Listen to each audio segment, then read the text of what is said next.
Hello. My name is Brooke. And for the last 30 years, I've been invisible. But this Thanksgiving, this one moment, I'm making a decision. A decision that will change everything. The table was set beautifully, the turkey was roasting, but I wasn't ready for the blow that would rip everything apart. They said, "Stay home. Your presence ruins the atmosphere." And that moment, was my breaking point. I could feel it deep in my bones. The end was coming, and I was done waiting for permission to exist. The table was set beautifully, as it always was for Thanksgiving. The warm glow from the chandelier above cast a soft light across the polished surface, and the faint smell of roasting turkey filled the room. Outside, the air was cold, typical for Chicago this time of year. The city's skyline was just visible through the large windows, the lights twinkling like tiny stars in the distance. It should have been a moment of comfort. It should have been family, just like every year before. But it wasn't. I sat quietly at the dinner table, my hands folded neatly on my lap, forcing a smile as I looked at my family. The laughter, the conversations, all of it sounded distant, as if I were listening through a muffled curtain. I could already feel it.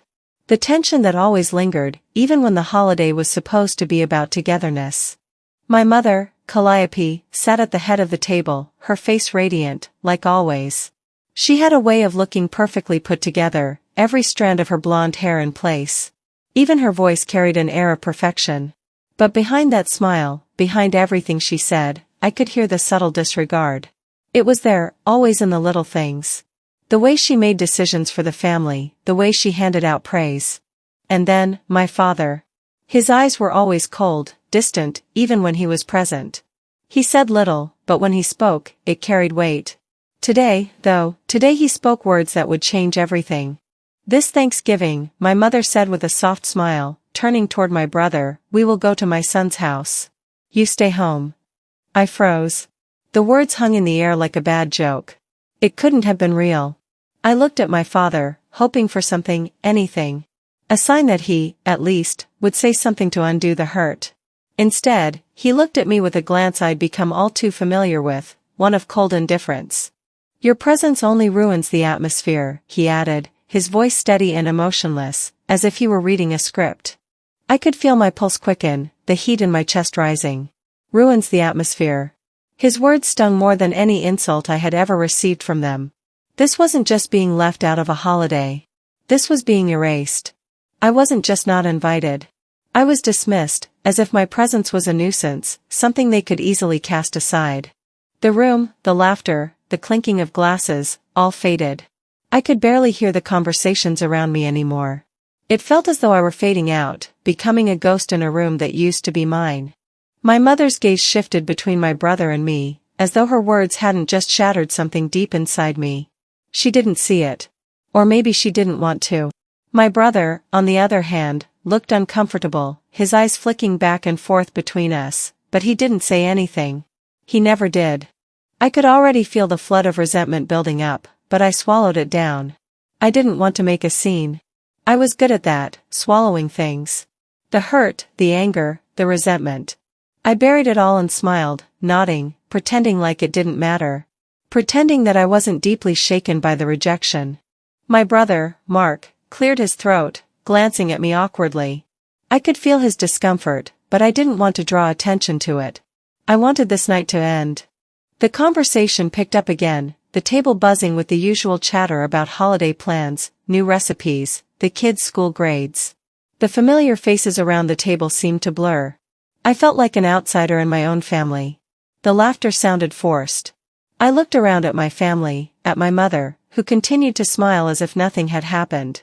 It was as if I had become an afterthought, nothing more than a background detail in their perfect, well-rehearsed holiday.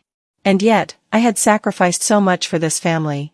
I had given my time, my energy, my life to make sure everyone else was happy, except me. For years, I had played the role of the good daughter, the one who would always be there, no matter what. I had always known my place, always served the family, always put their needs ahead of my own. But now, as I sat there, listening to their voices, I realized I didn't matter. I wasn't even a part of their carefully crafted version of family. I wasn't forgotten. I was erased. I wanted to say something. I wanted to scream, to tell them how I felt, to demand an explanation. But I didn't. I couldn't. Instead, I stayed silent, letting their words wash over me like waves crashing against the shore. There was nothing left for me to do. I had been sidelined. My role had been reduced to that of a non-essential part of their lives. I stayed seated, my hands still clasped in my lap, feeling my nails dig into my skin. The muscles in my body were stiff, frozen, as I fought to hold back the tears that burned in my eyes. I could feel my heart pounding in my chest, but I said nothing. The conversation continued, oblivious to the pain in my soul. The night wore on, and as dinner came to an end, I could hardly bear to be in that room anymore. The laughter, the clinking of plates, the hum of voices, it all felt so empty, so distant from the family I thought I once knew.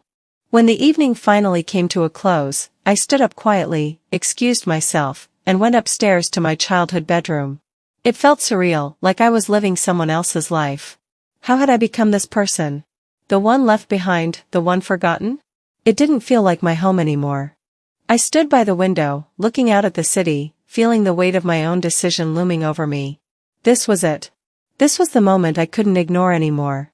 I had a choice to make. A decision that would change everything.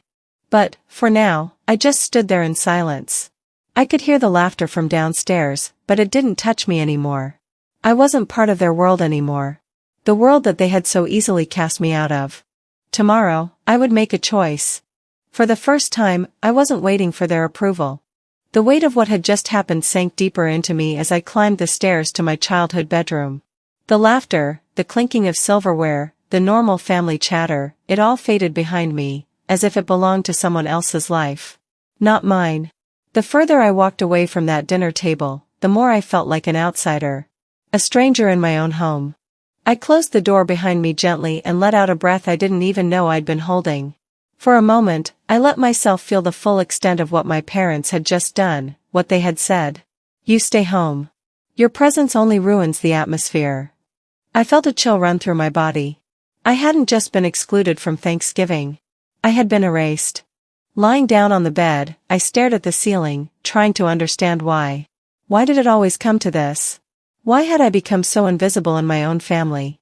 All my life, I had sacrificed, always quietly taking a step back to let others shine. From the time I was young, I had been the one to shoulder the family's burdens, never asking for credit, never expecting thanks. I had arranged birthdays, holidays, family vacations, always the one to make sure everything ran smoothly.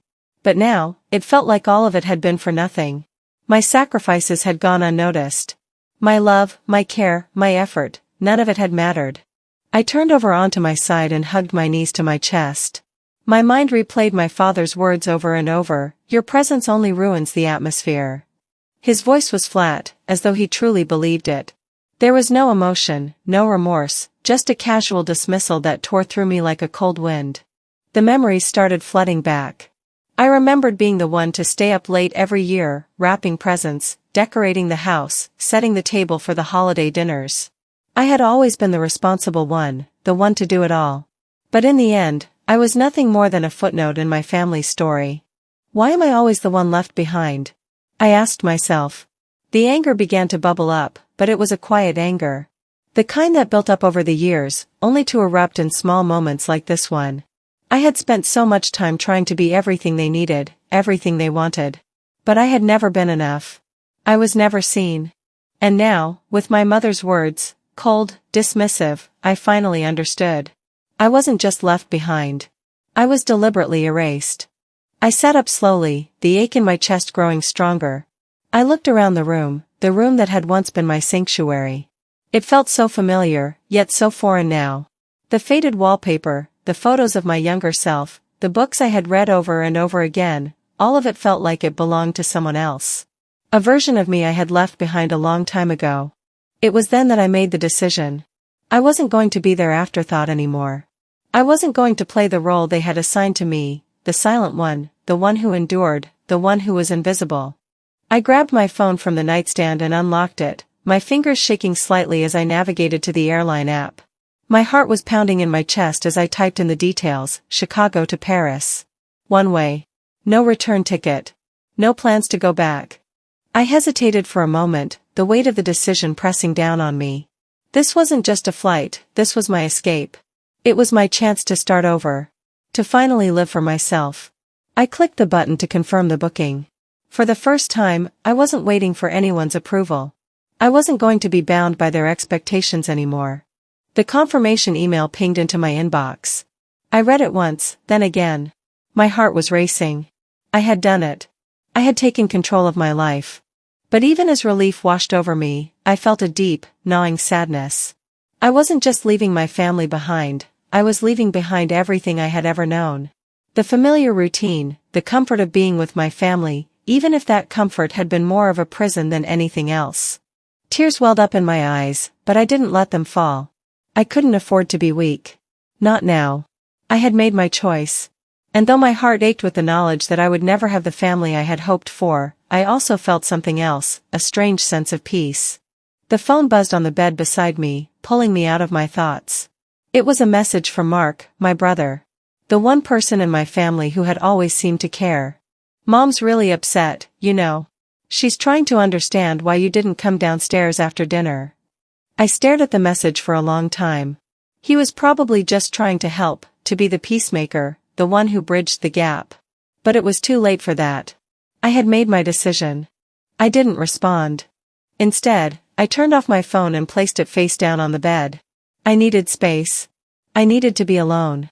In that moment, the silence around me felt comforting. The stillness of the room, the quiet hum of the city outside, was all I needed. For once, I wasn't worried about what they thought. I wasn't worried about their disappointment. I was finally free. The morning I left was a blur. I had no real plan, just an overwhelming sense of urgency pushing me forward, out of my past and into something that felt like freedom. As I stood in the airport, suitcase in hand, I felt the weight of my decision settle deep into my chest, mixing with the excitement that buzzed through my veins. This was it. I was leaving the life I'd known behind, and though I didn't have a clear picture of what awaited me in Paris, I felt something I hadn't in years, a sense of control. I glanced at the departure board, the names of cities flashing on the screen, Paris, London, Tokyo. Each destination a reminder that this was no longer about them, about the family that had never truly seen me. It was about me for once. I was finally taking control, and it felt like an enormous weight had been lifted off my shoulders. The airport was buzzing with activity, the typical hum of voices and footsteps echoing in the vast space, but for me, everything felt quiet. The world was moving, but I stood still, waiting, breathing it all in. I could feel the ground beneath my feet. I could hear the distant chatter of travelers, but none of it felt real. It was all part of a world that had never truly been mine, a world that had always asked for my presence but never appreciated me. As I moved through security, I couldn't help but feel a small jolt of adrenaline. This was it. I was leaving.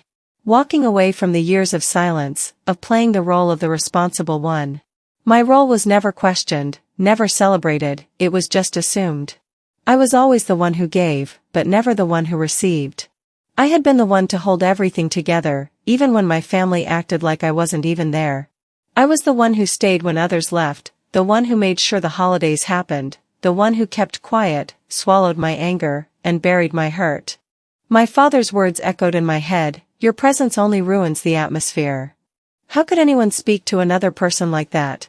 How could someone so cold, so indifferent, dismiss someone they called family with such ease? I couldn't forget that sting. I couldn't shake it, no matter how hard I tried. I walked through the terminal, each step a little lighter than the one before. The weight of his words had followed me for years. But now? Now, I was walking away from all of that. I wasn't running away from the family, I was running toward something better. Something that had always been mine, but I had never claimed. As I sat down in the departure lounge, I opened my phone. There was an unread message from Mark, my brother. It had been sent hours ago. "Mom's really upset. We're worried about you." I stared at the words, my thumb hovering over the screen. He was the one person in the family who still tried to make things work, who still reached out when everything else felt broken. But I couldn't respond. Not now. Not like this. The sound of my phone vibrating in my hand pulled me out of my thoughts. I looked at the screen again, another message, this time from Calliope. I hadn't heard from her directly since the night before, but her message was short, direct. "Please don't do this. Come home. We need you." I felt the knot tighten in my stomach. I thought about calling her back. I thought about explaining why I couldn't go back, why this was the only thing that made sense. But I didn't. I couldn't. It felt like an ending. No explanation. Just an unspoken truth that my absence was the only way I could ever find peace. I felt the weight of everything, the guilt, the anger, the finality of this decision, but I also felt a lightness. The kind you feel when you stop carrying a burden you didn't even realize you were hauling around. I was free. As the flight was called, I stood up and began walking toward the gate. The world around me seemed to fade as I moved through the crowd. My body was on autopilot, but my mind was racing. Was this really what I wanted? Was this really the answer? I was tired. Tired of being the good one, the sacrificing one. Tired of always being the one to bend, to give in, to let things go. I had been that way for so long, it was hard to imagine anything else. But as I took that first step toward the gate, I knew there was no turning back. I had already chosen. This was my life now. When I boarded the plane, I found my seat and settled in, my heart pounding in my chest. I looked out the window as the engines roared to life, the lights of Chicago growing smaller beneath me. I wasn't just leaving a city. I was leaving a version of myself behind, one that had been waiting for permission, for validation, for someone to tell me I mattered. Now, I was doing it on my own. The plane began its ascent, the world below disappearing as I rose into the sky. I wasn't sure what awaited me in Paris, but for the first time, I didn't care. The weight of the past was gone, and the future was wide open. I closed my eyes for a moment, letting the hum of the plane soothe me. I wasn't sure if I was running from my family or running toward myself. But whatever it was, I was finally doing it. The city of Paris welcomed me in ways I never expected. The cool air of the evening wrapped around me as I stepped out of Charles de Gaulle Airport, a deep breath filling my lungs. For the first time in a long while, it wasn't a breath of relief because I'd gotten away from something. I could feel it, this was a breath of beginning. The feeling was both exhilarating and terrifying. I stood in the airport terminal, my suitcase clutched tightly in my hand. The buzz of travelers and the distant hum of announcements almost felt like background noise to the thumping of my heart.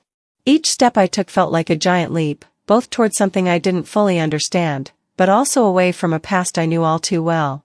I was alone. I had chosen this. And while a part of me missed the familiar chaos of my family, the deeper part knew that this new chapter in Paris, was where I had to be. It wasn't that I hated them. It wasn't that I didn't love my family. But I had grown too small in their presence, too invisible. I had spent my life trying to fit into a mold they had shaped for me, doing everything in my power to stay in the background, to keep things together, even when no one ever asked me to.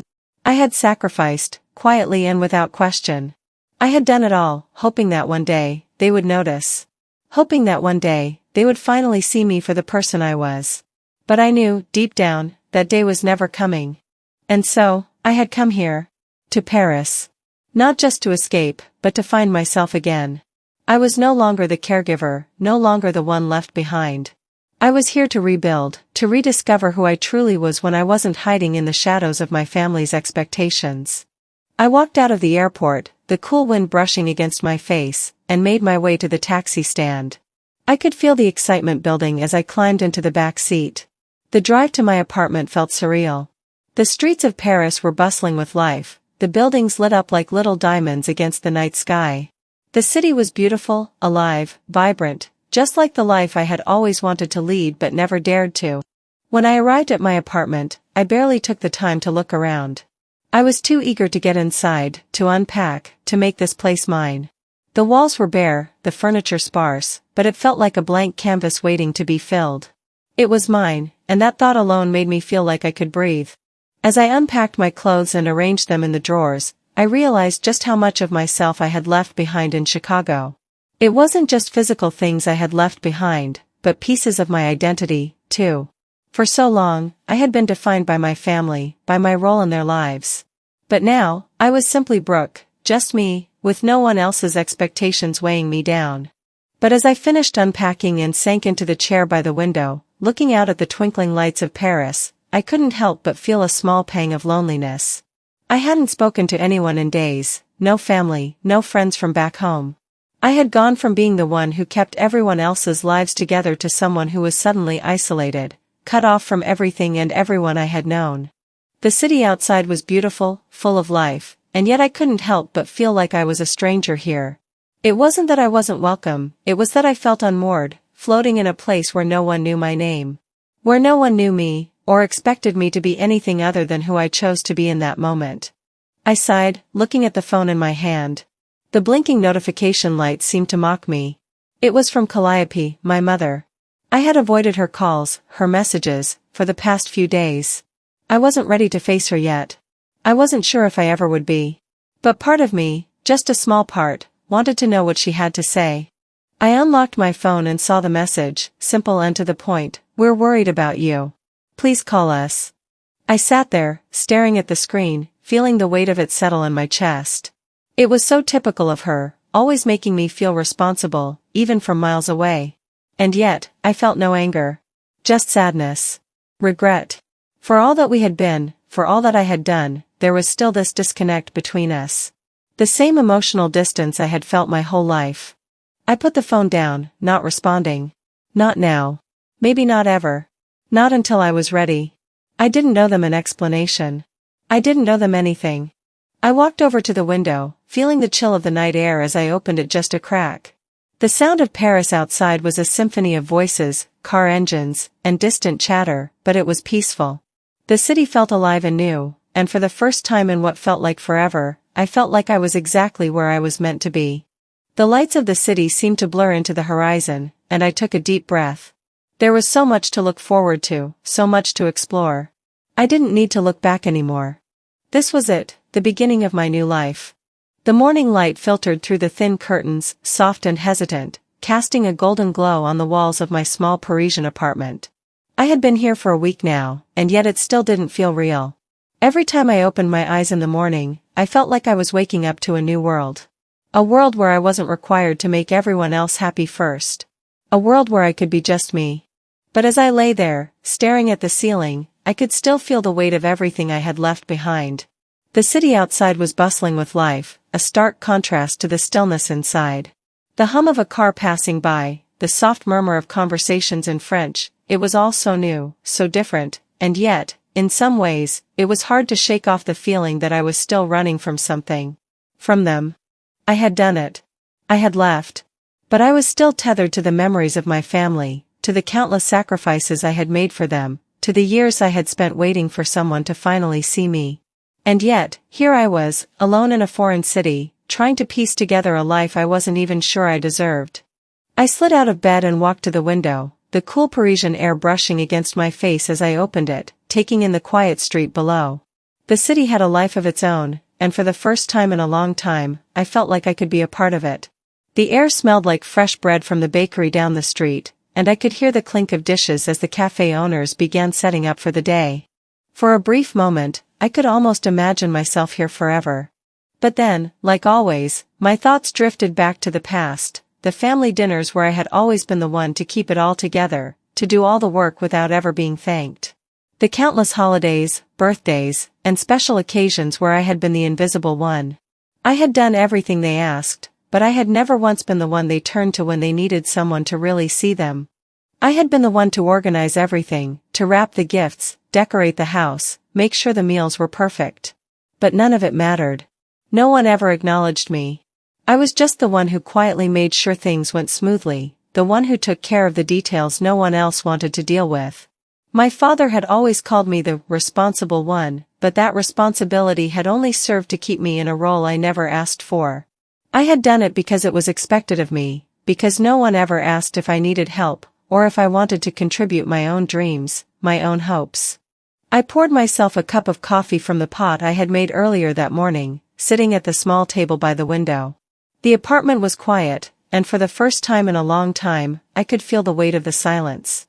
It wasn't uncomfortable, it wasn't suffocating. It was peaceful. But the loneliness crept in quietly, like a shadow in the corner of the room. The longer I stayed here, the more I realized how much of my identity had been tied to their expectations, to their need for me to be the one who held everything together.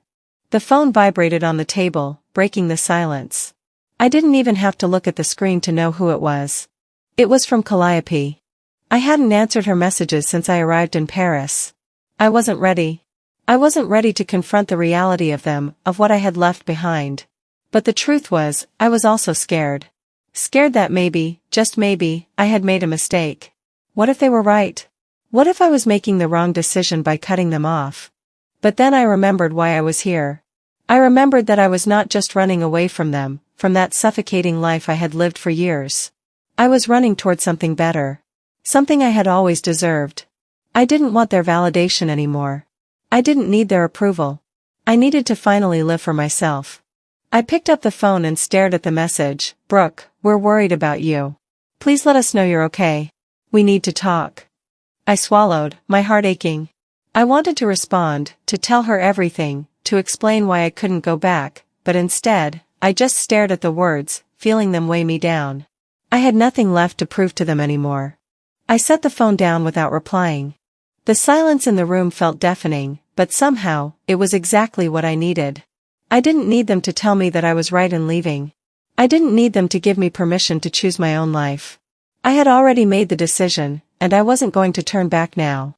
I stood up from the table and walked to the small kitchen area, opening the window.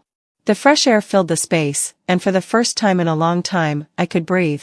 The cool breeze against my skin, the quiet hum of the city outside, it was like a new beginning, like a fresh start in a place where no one knew me, where no one had any expectations. For the first time, I wasn't just Brooke the daughter, the caretaker, the invisible one.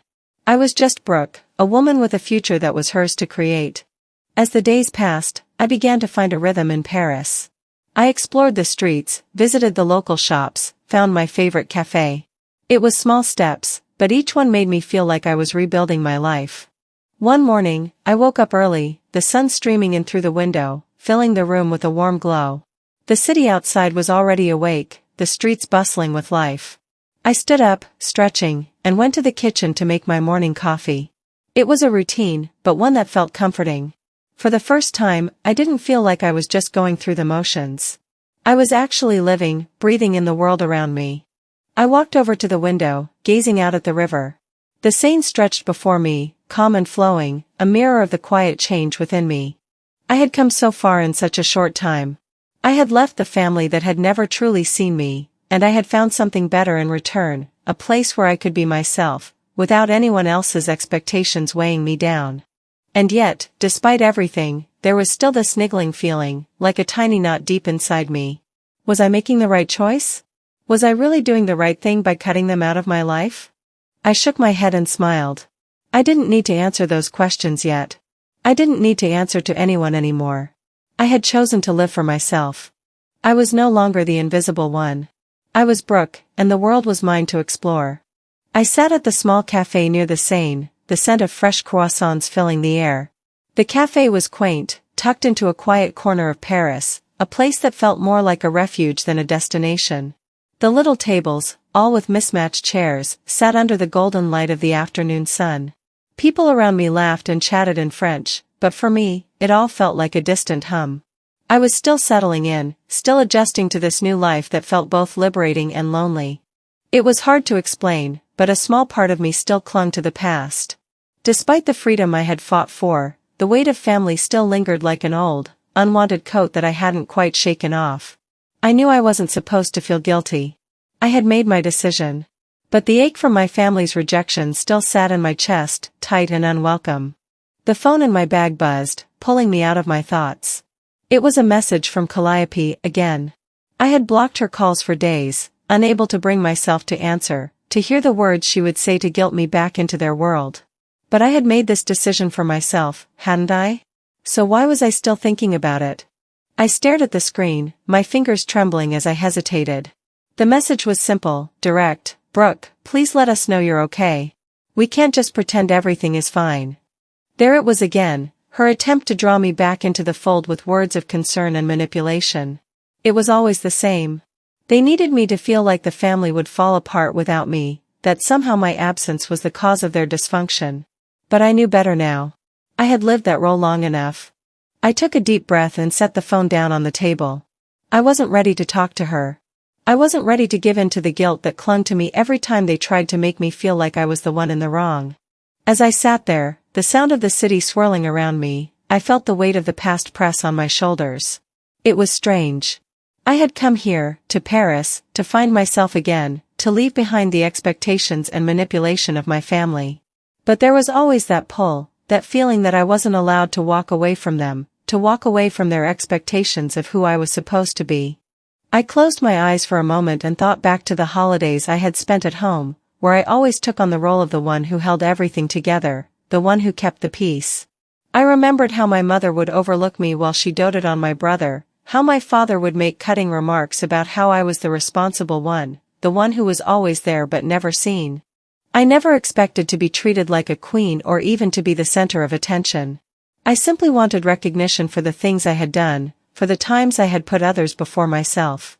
Instead, I was just the one who cleaned up after everyone else's mess. Why am I always the one who has to sacrifice? I whispered to myself, my fingers gently tracing the rim of my coffee cup. It was a question I had asked myself so many times, and yet I had never had an answer. My family had conditioned me to believe that this was just the way it was, that I was meant to be the silent one, the one who just did and never asked. The hurt was still there. It was buried, but it had never truly gone away. It was just easier to pretend it didn't exist. I had convinced myself for so long that this was normal, that family was supposed to be this way. But as I sat there in the quiet of Paris, I realized how wrong I had been. It wasn't normal to feel disposable. It wasn't normal to feel like you didn't matter. And I refused to let that feeling define me anymore. I reached for my phone again, not to call my mother, but to look at my flight details. I needed something to ground me, something to remind me why I had come here in the first place. Paris wasn't just a city, it was freedom. It was my escape, but also a place to start again. My finger hovered over the message from my mother, still unopened. I thought about answering, telling her that I was fine, that I didn't need her worry. But then I realized, I didn't owe her that. I didn't owe anyone an explanation for the choices I had made. I turned off my phone, a final decision to not let them hold sway over me anymore. The silence in my apartment felt heavier than it had before, but now, it felt mine. It was comforting, not suffocating. It was a space where I could finally breathe. The cafe was still bustling around me, the clink of coffee cups and soft murmurs of French filling the air. But I felt at peace, in a way that I hadn't felt in years. It wasn't the loud, chaotic peace of a family holiday. It wasn't the peace that came from doing everything for everyone else. This was different. This was my peace. The city of Paris was alive around me, and for the first time in a long time, I felt alive too. I wasn't trying to keep up with someone else's life. I wasn't trying to make anyone happy but myself. And that realization, that simple truth, settled deep inside me. I stood up from the table, leaving a few euros for my coffee. I wasn't sure where the day would take me, but for the first time, I was open to whatever came next. I sat in my small Parisian apartment, the evening drawing in around me like a thick, velvet curtain.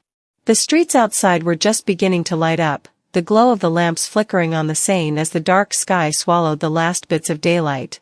Inside, my apartment felt warm, inviting, but there was a quiet weight in the air, a weight I couldn't shake off. It had been a few weeks since I'd made the choice to leave, but the truth still hadn't settled. I had left everything behind, but somehow, a part of me was still tethered to that family, to that life. The phone on the table vibrated once again. A familiar sound. A sound I had been avoiding for days. I picked it up without thinking, and there it was, another message from Calliope. "Brooke, please. We need to talk. You can't just shut us out. We're family." The words hit me like a punch. I knew this moment would come, the moment when they would try to make me feel like I had done something wrong. My thumb hovered over the screen, the desire to respond battling with the growing sense of self-preservation I had built since arriving here. I hadn't spoken to her, hadn't answered a single message or call since I left. For the first time in my life, I had chosen to walk away, to not carry the weight of their expectations, of their demands. We're family. It was always about the family. But I had been sacrificing for that family for years, and all I got in return was rejection. It wasn't enough to be part of their lives. It was never enough to simply exist within the confines of their expectations. I wasn't their daughter in their eyes. I was just the one who took care of everything. I put the phone down without responding. The choice I had made was final. And yet, I felt that old, familiar tug in my chest, the guilt, the doubt. Was I really doing the right thing? Was it worth it? A part of me, the one that had lived for them for so long, wanted to pick up that phone and give her a piece of my mind. Tell her everything, every single thing I had been holding inside for years. But that wasn't who I was anymore. I had spent my life doing that, telling them what they wanted to hear, giving them what they needed, while silently dying inside. I needed to face this. I couldn't run away from it anymore. I took a deep breath and stood up, walking to the window. The Paris skyline stretched before me, the city alive with movement, full of possibilities. For a second, I thought about what it would be like to go back. To call them, to return to that world where I was the responsible one, the one who was always needed but never truly seen. But I shook my head. I wasn't going back. I had already made my decision. I pulled my jacket on and left the apartment, heading out into the chilly Paris night. The city felt like it was welcoming me, the cobbled streets under my feet grounding me. I walked along the Seine, letting the cold air clear my mind, pushing the questions aside. As I walked, memories of my family continued to intrude. I remembered my father's words from that last dinner. The casual dismissal of my presence, the way he had looked at me like I was just a burden. He had always been so cold, so emotionally distant, as though I wasn't even worth the effort to care for. And then there was my mother, who had always kept her distance. She loved my brother, Mark, but with me, it was different. I was the one who had been overlooked, the one who had always tried to keep the peace. I couldn't keep doing it. I couldn't keep pretending that I didn't deserve better than the way they had treated me. The more I walked, the more I began to feel the weight lift off my shoulders. The longer I was away from them, the more I realized how much of my life I had spent waiting for their approval. The truth hit me hard. I had been living their life for them. I had been living in their world, fitting into their expectations, their rules. And for what? To be the one who quietly took care of everything while they enjoyed their lives, oblivious to the sacrifices I had made. I was done. I was no longer going to be their scapegoat. The decision wasn't just about leaving them behind. It was about claiming my own life. It was about taking back everything I had given up for their sake. I reached the small cafe near the river, the one I'd been to a few times already. It was cozy and warm, with small tables set up by the windows. I sat at my usual spot, looking out at the river. The water sparkled under the glow of the streetlights, and for the first time, I could see the beauty in it. The waitress came over and smiled at me as she set the coffee cup down. I nodded my thanks, taking a sip. The warmth of the coffee spread through me, a small comfort in a world that had felt so uncertain for so long. As I sat there, the email from my mother flashed across my mind again. We need to talk. I didn't need to talk. Not yet. Maybe I would one day, but not now. I had to find myself first, not the person they had shaped me into. The truth was I didn't owe anyone an explanation. I had given them everything for so long, and now it was time for me to stop apologizing for wanting to live for me. My phone buzzed again. I picked it up, my heart still heavy with that familiar sense of guilt. But this time, I didn't open the message. I put it face down and continued to sip my coffee. I was no longer the one who needed their approval. I was no longer the one who needed to be fixed or told what to do. As the days went by, I began to build something for myself. A career. Friendships. Slowly, piece by piece, I began to feel like I was finally living for me. The phone buzzed again. It was from Mark. I couldn't avoid him forever. With a deep sigh, I opened the message. I know you're upset. But please, I just want you to know we're all worried. Mom's not the same without you. We all miss you. I closed my eyes for a moment.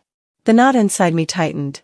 I could hear Mark's voice in my head, the one who always tried to fix everything. But I didn't want fixing anymore. I didn't need him to tell me that everything would be okay. I didn't need their approval. I needed peace, and peace came with the realization that I had to let go of the past. I typed a response, slow and steady. I'm building a life for myself now. I'm not sure if I'm coming back. But I need to do this for me. The moment I sent the message, I felt something shift inside me. It wasn't fear anymore. It wasn't uncertainty. It was clarity. I closed my eyes and leaned back in my chair, letting the sounds of the city swirl around me. I had made my decision, and I wasn't looking back. I placed the phone back on the table, my fingers trembling slightly as I turned my attention back to the apartment that had, over the past few weeks, become my refuge. The soft hum of the city outside my window, the rustle of leaves in the evening breeze, and the occasional distant voice drifting through the streets, these were the sounds of a life I had chosen for myself. I had closed that door, locked it tight. But the message from Vera lingered, hanging in the air like an unspoken question. Would I give in? I had come too far to let their guilt trip pull me back in. This wasn't about them anymore. It never had been. It was about me. For the first time in my life, I was choosing myself, not out of selfishness, but out of necessity. I sat down at the small desk by the window, the soft light from the street lamps casting long shadows across the room. The city was alive, its pulse steady and constant, yet there I sat, in this small corner of the world, still wondering if I had made the right choice. I had always been the one to hold it all together, for my family, for the people I loved. But the truth was, no one had ever really seen me. I had given so much, and for so long, I had accepted that I wasn't the priority. But I had reached my limit. I thought back to my last conversation with Calliope. Her voice, laced with guilt, rang in my ears. She tried to make me feel like I was the one breaking the family, when it was clear all along that I was the one being broken by them. Every time they asked me to give more, to sacrifice more, I did. But I couldn't keep giving if there was nothing left for me. You're being selfish, she had said. But I knew better now. I knew it wasn't selfish to take back what was mine. It wasn't selfish to stop living for them. I had to stop trying to be everything for everyone and finally start being something for myself. I stood up and paced the room, my mind swirling. I had told myself I was done with them. I had promised myself I would not look back, but the weight of their expectations still pressed on me. I picked up my phone again, staring at the message from Vera. She had always been the good one, the one who tried to smooth things over, to make everyone happy. She wasn't a bad person. She was just playing the role they wanted her to play. The role I had once played too. But I wasn't playing anymore. I wasn't the dutiful daughter, the one who kept quiet when it hurt. I wasn't going to stay silent when my soul was crying out for something different. I clicked open the message from Vera. Her words, "Can we talk?" seemed innocent enough, but I knew better. It was always the same with her. She wanted to fix things. She wanted to keep the family together, no matter how fractured it had become. But I was done. I didn't want to fix things anymore. I wanted to build something new. For a long moment, I just stared at the screen. The old patterns were still there, lingering beneath the surface. But I had already made my decision. I was no longer their scapegoat. I wasn't going to be the one to carry their weight anymore. With a deep breath, I typed my response. It was calm, direct, and to the point. I'm not coming back, Vera. I'm building a life for myself now. I can't keep doing this. I need space. I need to live my life, not the one they've chosen for me. My fingers hovered over the keyboard for a moment, as if I was still questioning whether I had the strength to send it. But I did. I pressed send, and the moment the words left my hands, I felt the last bit of tension in my body release. I leaned back in my chair, exhaling deeply. It wasn't just the message. It was the freedom that came with it. The weight that had been sitting on my chest for so long seemed to have lifted. I had made my choice, and there was no going back. The phone buzzed again, but I didn't check it. I had already said everything I needed to. The people I loved, the ones I had spent so much time trying to make happy, would have to learn to live without me for once. And I would have to learn to live without them. I stood up, stretching, and walked to the window. The night had fallen, and the city seemed to glow with its own energy, a stark contrast to the quiet that had settled inside me. The lights twinkled below, distant but familiar. This was my city now. And for the first time, I didn't feel like an outsider. I had made my peace with the past, and I was ready for whatever came next. The fear that had once gripped me seemed so small now. I was Brooke, and I was free. I had to fight the instinct to look back. The weight of my past, everything I had left behind, felt like a shadow in the corners of my mind, but I was determined not to let it follow me. I had made my decision. I wasn't going to be their afterthought anymore.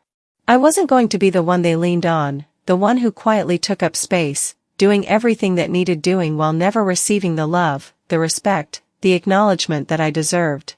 I was Brooke, and for the first time in my life, I had taken control. I had chosen to live for myself. The phone buzzed again, and I glanced down at it, knowing exactly who it was. Calliope. I hadn't spoken to her in weeks. The last time I had heard her voice, it was full of guilt, her plea for me to come home. Home. That word used to mean something to me. But now, All it represented was a place that was never truly mine, a place that only existed for them and their needs, their expectations. Not mine. I stared at the message. Are you really okay? Please let us know. We can't just pretend like everything's fine. I knew she was desperate, but I wasn't sure if I was ready to face her, to go back to that life I had so carefully closed the door on. The door was shut, locked tight, and for the first time, I was breathing without the weight of their expectations pressing down on me. But there was something else, the truth. The truth that I wasn't just leaving them behind. I was leaving a version of myself behind, a version that I had outgrown. The person who stayed in the shadows, who mattered only when they needed her, who never once said what she truly felt because it might upset the balance. I had been that person for too long. I set the phone down again, feeling a shift in the pit of my stomach. I wasn't the same person anymore. This was my life now. And I wasn't going to apologize for that. I stood up from my chair and walked across the room, the night settling in around me. The city lights glimmered below, casting long shadows through my window. The world outside was as alive as I felt inside. For the first time, I didn't feel like I was just passing through, but rather that I was building something real. I walked into the small kitchen area and began to make myself a cup of tea. The quiet of the apartment, the soft hum of the city just beyond the walls, made it feel like my own space for the first time. I poured the water over the leaves, watching the steam rise, and for a moment, I felt at peace. This was mine. No one was going to take this from me. The journey hadn't been easy. I'd made mistakes, doubted myself, but I had also grown. I had learned to stand up for myself, to say no, to claim the space I needed to breathe. I wasn't going to let anyone take that from me anymore. I sat at the small table by the window, sipping my tea slowly, reflecting on how far I had come. I thought about the person I was when I left Chicago, the person who thought she was supposed to be everything for everyone, who thought her worth was tied to the roles she played in other people's lives. And now, here I was, in Paris, alone but not lonely, carving out a space for myself where no one could define me but me. I had chosen this. I had chosen freedom. But even as I sat there, with a small sense of victory in my heart, the past kept creeping in. The guilt. The regret. The memories of my family, of the love they never gave me and the wounds they left that I could never fully heal. I could feel it, a pang in my chest.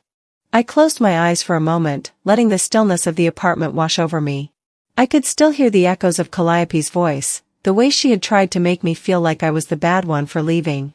For wanting something for myself. But no more. I wasn't going to let her, or anyone, make me feel guilty for that anymore. I opened my eyes and looked around. I had made this place my own. This was where I would rebuild, where I would rediscover the things I had long buried. I was no longer the girl who waited for permission to exist. I was Brooke, and I had a future ahead of me. The phone buzzed again, pulling me out of my thoughts. This time, it was from Mark, my brother. It wasn't unexpected, but still, I felt the weight of it. His message was simple: "We miss you. Mom's been calling every day." I stared at it for a long time, feeling the familiar tug of love and longing. Mark was the one who had always tried to keep the peace, to make things right. He was the one who never seemed to understand why I left, but I couldn't go back. Not now, not when I had just begun to understand my own worth. I didn't respond to his message right away. Instead, I sat there, my fingers resting lightly on the phone. The temptation to reach out, to make everything better, was there, but I knew it wasn't the right thing to do. I had cut ties for a reason. I had to stick to that decision. I took a deep breath, putting the phone down on the table. I couldn't keep putting their needs ahead of mine. I was done being their second choice. The phone buzzed again. I didn't reach for it this time.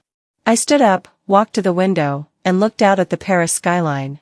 The city was vast, full of opportunities, full of people. But for the first time, it felt like mine. The feeling of belonging, not to someone else's expectations, but to myself, was overwhelming. I wasn't running from them. I wasn't running from anything anymore. I was running toward myself, the woman I was meant to be. As I close this chapter, one thing becomes clear: you can't keep living for others, especially when they never see your worth. Sometimes, walking away is the bravest thing you can do for yourself. It's never easy to break free, but in doing so, you find a life that's truly yours. What's the one thing you've always wanted to do, but never had the courage to? Leave your thoughts in the comments below. And if you enjoyed this journey, hit that subscribe button so you don't miss the next chapter of our stories. Life is too short to wait for permission. Start living for you.